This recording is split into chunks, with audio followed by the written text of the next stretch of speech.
Good morning, students. Here I come with new chapter, that is Common Cold for Standard 7, written by Ogden Nash. Was an American poet known for his rhymes, puns and humors. He published children's book, musicals and more than 20 collections with over 500 pieces of light verse.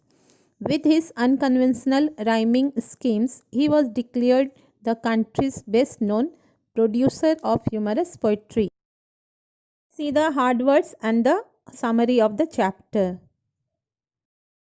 Outburst means a sudden expression of a strong feeling.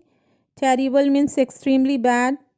Sarcasm means the use of words or expressions to mean the opposite of what they actually say. Hyperbole means claims not meant to be taken literally. Scientific fossil means preserved remains. Bacilli, a type of a very small creatures. Rant, a angry or rather confused way. Belittling means dismissive of a importance of a person or thing. Jostled means to push hard against somebody in a crowd. The poem is in the form of an outburst. Outburst means a sudden expression of a strong feeling from a person who is suffering from a terrible cold. The outburst is directed at the doctor whom he visited. The reason being that the doctor dismissed it as just a common cold. The speaker dismisses the doctor's diagnosis and tells him that he is not paying him to tell him that it is just a common cold. Here we find that the poet expressing his displeasure. The doctor's diagnosis that he was suffering from a common cold.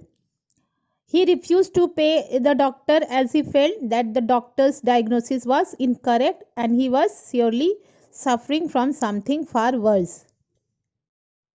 Poet calls the doctors an outdated scientific fossil who knows nothing and calls his cold the furor of the infection that he has caught. He is infected by bacilli and bacteria that are out of this world. Despite all this, the doctors called it a common cold. The poet got angry and says if it is just a common cold, then Lincoln was definitely just jostled by Booth. Don Juan was just a budding hero. Shakespeare's plays showed some talent and the Arctic winter was just cool. Poet ends his rant by saying that history will look down upon the doctor for belittling the terrible cold. Up to here summary is over. Now you recite the poem and get the hard words. Thank you.